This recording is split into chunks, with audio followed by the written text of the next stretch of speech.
విఘ్నాలు తొలగాలని వినాయకుడిని పూజిస్తారు. బంగారం కొనాలంటే పెద్ద విఘ్నం అధిక తరుగే. మీ లలిత జ్యువెలరీలో తక్కువ తరుగు. బంగారు నగలు తరుగులో 1% తగ్గింపు. వజ్రాభరణాలు క్యారెట్కు 5,000 తగ్గింపు. సార్, 2 రాష్ట్ర ప్రభుత్వాలు పనితీరు పైన మీ కామెంట్ ఏంటి? ఎట్లా పనిచేస్తున్నాయి? ఇక్కడ రేవంత్ రెడ్డి గారు ఖజానా లేదంటున్నారు, అక్కడ చంద్రబాబు నాయుడు గారు సూపర్ 6 అమలు చేయాలంటే ఖజానా ఖాళీ ఉంది బట్ చెయ్యాలి అంటున్నారు. ఖజానా ఎక్కడో దేవుడు మనకు డబ్బులు ఇవ్వడం, ఖజానాల డబ్బులు మన పన్నుల డబ్బుల్లోంచి వస్తుంది. అఫ్ కోర్స్ సంపద సృష్టిస్తాను అన్నారు ఎలక్షన్స్ టైంలో, బట్ ఇప్పుడు ఎందుకు ఖజానా ఖాళీ ఉందని చెప్పి? తెలంగాణ తీసుకోండి, రెండుకి వేరు వేరు రకాల సమస్యలు. తెలంగాణ తీసుకోండి, తెలంగాణ ఏర్పడినప్పుడు 2014లో దేశంలో అతి ఎక్కువ మిగులున్న రాష్ట్రం తెలంగాణ. 1,16,000 కోట్ల రూపాయలు రెవెన్యూ మిగులున్నట్టుగా చూపెట్టారు అన్నాడు 5 ఏళ్ల కాలంలో. 14వ ఆర్థిక సంఘం నివేదికలో స్పష్టంగా పేర్కొన్నారు. తలసరి ఆదాయం హైదరాబాద్ నగరం పుణ్యమా అని చెప్పని చాలా ఎక్కువ ఉన్న రాష్ట్రం. ఇప్పటికి కూడా తలసరి ఆదాయం చాలా ఎక్కువ ఉన్న రాష్ట్రం. దేశంలో నెంబర్ 1, నెంబర్ 2గా వస్తుంది. పెద్ద రాష్ట్రాల్లో పోస్తే నెంబర్ 1 తెలంగాణ. బంగారం లాంటి రాష్ట్రంలో అయితే డబ్బులు వృధా చేశారు, రాచరిక పోకడలతోనో మూర్ఖపు పథకాలతోనో, లేకపోతే తాత్కాలికమైన సంక్షేమానికి పెద్దపీట వేశారు. గత ప్రభుత్వం కొంతవరకు బ్యాలెన్స్ పాటింది. వృధా అయింది కానీ డబ్బులు వృధా అయినాయి కానీ కొన్ని పథకాలకి. కాళేశ్వరం లాంటి పథకాలు డబ్బు ఖర్చు ఎక్కువ ఫలితం తక్కువ అని గట్టిగా వాదించిన వాడిని నేను, గొంతు విప్పినవాడిని నేను. ఇప్పుడు మాట్లాడలేదు, ఎందుకంటే పని అయిపోయిన తర్వాత నష్టం జరిగిన తర్వాత మాట్లాడేందుకు. ఇప్పుడు అందరూ మాట్లాడడం మొదలెట్టారు. నానాడు ఒకటి నోరెప్పుల సకాలంలో అయిపోయింది, అలాంటి చాలా జరిగినాయి. కానీ అయినా కూడా కొన్ని పొరపాటు జరిగినా కూడా సంక్షేమం అభివృద్ధి సమతూకం పాటించారు మొత్తం మీద. అందుకే హైదరాబాద్ నగరం కానీ తెలంగాణలో మరికొన్ని ప్రాంతాలు కానీ ఖచ్చితంగా మౌలిక సదుపాయాలు బాగుపడ్డాయి, పెట్టుబడులు వచ్చినాయి. ఇప్పుడు కాంగ్రెస్లో అధికారం రావాలని చెప్పని అడ్డగోలుగా కొన్ని కొత్త హామీలు ఇచ్చేశారు. నిన్న మొన్న పత్రికల్లో చూస్తే 31,000 కోట్ల రూపాయలు అప్పు తీసుకొచ్చి అప్పులు తీరుస్తున్నారు. మేము ప్రపంచంలో అనితర సాధ్యమైన రీతిలో అద్భుతాన్ని సాధించామని ప్రకటన తెచ్చుకుంటున్నారు. ఏ సంకేతం ఇస్తున్నాం మనం? నేను నిర్మోహటంగా అడుగుతున్నాను, ఏ సంకేతం ఇస్తున్నాం మనం? డబ్బులు సకాలంలో కడితే నువ్వు మూర్ఖుడివి, ఎగ్గొడితే నువ్వు చాలా తెలియగలవాడివి, నువ్వు ఎగ్గొట్టిన డబ్బులకి నేను అందరూ మాఫీ చేస్తాను, సకాలంలో కట్టే నీ కర్మ అంటున్నాం. ఎలక్షన్ల ముందు మీకెందుకు రుణాలు తీసుకోండి, ఈ నాయకులు చెప్పారు, రుణాలు తీసుకోండి మేము రాగానే మాఫీ చేస్తామని చెప్పారు. ఇదే మన సమాజంకి ఇచ్చే సంకేతం? ఏ రకంగా ఈ సమాజాన్ని పనికొస్తుంది చెప్పండి, గుండె మీద చేసి చెప్పండి నాకు. రేపు పొద్దున మళ్ళీ రైతులకు రుణాలు అనుమతిస్తాడా? ఈ రైతులంతా అవసరమైతే మార్కెట్లోకి వెళ్ళి హెచ్చు వడ్డీలకి, యుజూరియస్ రేట్స్కి ప్రైవేట్ దగ్గర రుణాలు తీసుకోవాలి. అవి కట్టకపోతే మళ్ళీ ఇంకొక ప్రాబ్లం. కాబట్టి మనం రైతుల పేరు చెప్పి రైతుల భవిష్యత్తు ధ్వంసం చేస్తున్నాం, సమాజాన్ని నాశనం చేస్తున్నాం, ఆర్థిక వ్యవస్థని పతనం చేస్తున్నాం. ఒక ఉదాహరణ ఇది. కాబట్టి ఈవేళ తెలంగాణలో తెచ్చిపెట్టుకున్న సమస్యలు స్వయంకృతాపరాధము. బంగారం లాంటిది మన చేతుల్లో ఉంటే దాన్ని ఉపయోగించుకోవటం కాకుండా మాకు అధికారం వస్తే రాష్ట్రం సర్వనాశనం పర్లేదని వ్యవహరిస్తున్నారు. ఇప్పటికైనా మేలుకోకపోయినట్టయితే పచ్చటి రాష్ట్రంలో మీరు చుచ్చుపెట్టిన వాళ్ళు అవుతారు. కానీ బయటపడడం తెలంగాణలో సాధ్యం. ఎందుకంటే హైదరాబాద్ బంగారు గుడ్డు పెట్టే బాతు.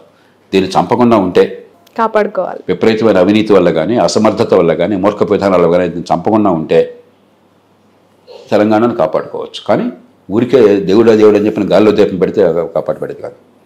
ఆంధ్రప్రదేశ్ ప్రారంభంలోనే నష్టంతో పుట్టింది. ఎప్పుడైతే హైదరాబాద్ని కోల్పోయినటువంటి రాష్ట్రమైందో, హైదరాబాద్లో వచ్చిన మిగులు ఉమ్మడి రాష్ట్రంతో పంచుకునేది తెలంగాణకి మాత్రం వచ్చింది సహజంగానే. ఆంధ్రప్రదేశ్ లేకపోయేసరికి లోటు వచ్చింది.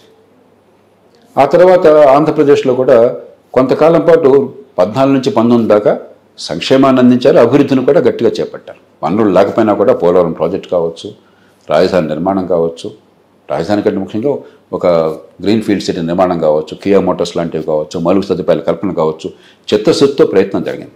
కొన్ని పొరపాట్లు రాజకీయంగా దొరికినా కూడా 2014 నుంచి 19 దాకా జరిగితే 2019 నుంచి అసలు అభివృద్ధి అంటే పాపము, సంక్షేమమే పరమార్థము, సంక్షేమమే పరిపాలన. అభివృద్ధిని అడిగితే వాడు పెత్తందారు, ఇది వర్గ పోరాటము, పేదలకు అభివృద్ధి ఎందుకు, పేదలకు రోడ్లు ఎందుకు, పేదలకు మౌలిక సదుపాయాలు ఎందుకు, మేము ఫ్రీగా ఇస్తున్నాం కదా, నెలలా బ్రహ్మాండంగా ఇస్తున్నాం కదా అని ఒక విచిత్రమైనటువంటి ప్రమాదకరమైన వాదన తీసుకొచ్చారు.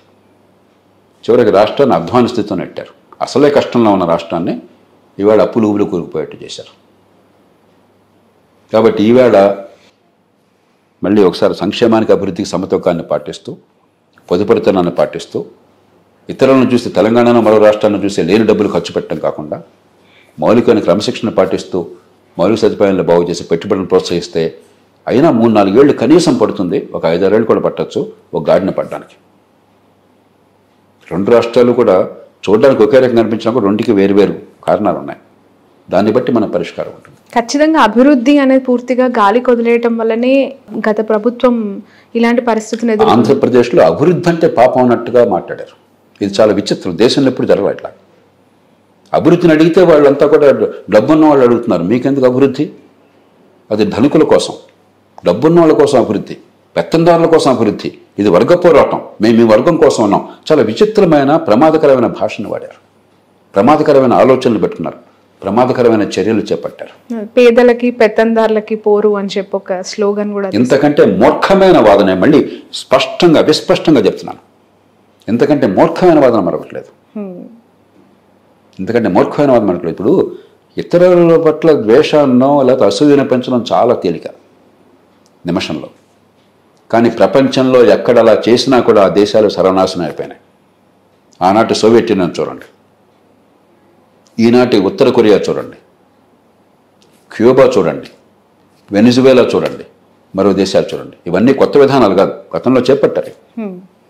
ఉన్న సంపదను ఎట్లా పనికొచ్చేట్టుగా చేయాలి, ఉపాధి కల్పన కోసం ఎట్లా పెంచాలి, కొత్త ఉత్పత్తి కోసం ఎలా చేయాలి, కొత్త పెట్టుబడులకు మనస్తత్వాలు ఎట్లా వెళ్ళాలి, దాని నుంచే అభివృద్ధి, దాని నుంచే ఉపాధి, దాని నుంచి పేదరికం పోవటం ఉంది. కానీ అప్పులు చేసి లేకపోతే నోట్లు గుద్దేసి డబ్బులు పంచితే పేదరికం పోతున్న ప్రపంచంలో ఒక్క దృష్టాంతాన్ని చూపెట్టండి నాకు. అదే నిజమైతే అప్పులు చేసి నోట్లు గుద్దేసి డబ్బులు పంచితే పేదరికం పోయేటే ప్రపంచంలో పేదరికం ఎందుకు ఉంటుందండి? 5 నిమిషాలు. ఇది 5వ తరగతి పిల్లలు చెప్పే మాటలేదు. ఆ స్థాయి ఆలోచన ఇది. పాపం పిల్లలకు తెలియక డబ్బులు అదే పనిగా ముద్రించేసి పనిచేస్తే బెదరకపోతుందని అనుకుంటారు. పిల్లల విషయంలో అనుకోవటం ఆశ్చర్యపడడం. నాయకుడు అనబడేవాడు, అధికారి అనబడేవాడు, ఇంగిత జ్ఞానం ఉందనుకున్నటువంటి గాడిద అప్పులు చేసి డబ్బులు పంపిణీ చేస్తే బెదరకం పోతుంది అనుకుంటే ఆ మాట ప్రజల ముందు ప్రచారం చేస్తే అంతకంటే మూర్ఖత్వం ఇంకేమైనా ఉందా? అంతకంటే అజ్ఞానం ఇంకేమైనా ఉందా? అంతకంటే మోసం ఇంకేమైనా ఉందా? బట్ సార్, ఆ సంక్షేమ పథకాల గురించి మాట్లాడుకుంటే ఇప్పుడు కూడా ఈ కూటమి ప్రభుత్వం సూపర్ 6 అనే పథకాలకు సంబంధించి ఇంత ఎర్లియర్ స్టేజ్లోనే చాలా ఇబ్బందులు పడే పరిస్థితికి వచ్చింది. ఖచ్చితంగా ఏమైందంటే రాజకీయంగా మీరు ఊబిలో కూరుకుపోయిన తర్వాత సంక్షేమం అనేది అందించకుండా ఓట్లు అసాధ్యమైన పరిస్థితి వచ్చిన తర్వాత సంక్షేమాన్ని కాదు అన్నా. అందుకే సంక్షేమం వద్దని అంటలా. కానీ సంయమనాన్ని పాటించండి, పొదుపరితనాన్ని పాటించండి, ప్రజలకు వాస్తవాలు నచ్చ చెప్పండి. కనీసం అప్పు చేసి పప్పు కూడా తినకుండా ఉండండి. మీకు వచ్చేటువంటి పన్నుల డబ్బుల్లోంచి మీరు జీతభత్యాలకి, వడ్డీలకి, సంక్షేమానికి ఎంతైనా ఖర్చు పెట్టండి, మీ ఇష్టం. కానీ అప్పు చేసి ఆ డబ్బు దీన్ని ఖర్చు పెట్టి వచ్చే తల మీద భారం మోపితే అభివృద్ధి, ఆదాయం పెరగట్లేదు, ఖర్చు పెరుగుతోంది, వడ్డీలు పెరుగుతున్నాయి, అప్పులు పెరుగుతున్నాయి, కాలక్రమేణా ఊబిలో కూరుకుపోతాం. కాబట్టి ఆ సమతూకం కావాలి. అంచేత ఒక పక్కేమో ఈ సమతూకాన్ని పాటించాలి, అప్పు చేసి పప్పు కూడా కాకుండా. రెండో పక్కన మిగతా వనరులతో, అప్పు తీసుకొచ్చిన వనరులనే కనీసం మిగతా వనరులతో వేగంగా నిజమైన మౌలిక సదుపాయాలు, పెట్టుబడులు ప్రోత్సహించడం, నైపుణ్యాన్ని, ఇందాక నైపుణ్యం గురించి మాట్లాడారు, నైపుణ్యాన్ని పెంచడం, సంపాదించే శక్తిని ఇవ్వటము, ఉపాధి కలిగించడము, శాశ్వతంగా నిజంగా పేదరికాన్ని తొలగించడం, ఈ రెంటిని సమపాళ్ళలో చేయాలి.